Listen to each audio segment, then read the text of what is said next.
जब बाली जी का प्रकोप इतना बढ़ जाता है, अपने बल पर इतना घमंड हो जाता है, तो हनुमान जी के पास कोई विकल्प नहीं होता है।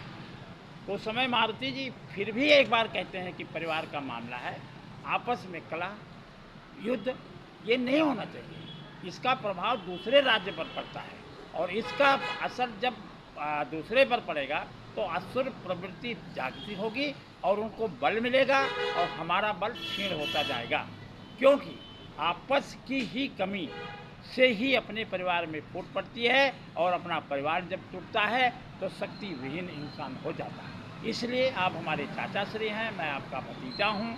एक बार फिर सोच लीजिए, हमारा आपका युद्ध करना ये चीज़ें शोभा नहीं देती। लेकिन जब उन्होंने नहीं माना, तब हनुमान जी ने अपने आराध्य विष्णु को याद करके, क्योंकि वो हमेशा कहते थे कि कौन सा काम कठिन जग माही, जो नहीं होए तात तुम पाही, कि कोई भी कार्य ऐसा कठिन नहीं है पृथ्वी पर, इस लोक पर, कि जो ठान लिया जाए, संकल्प कर लिया जाए, वो हो ना।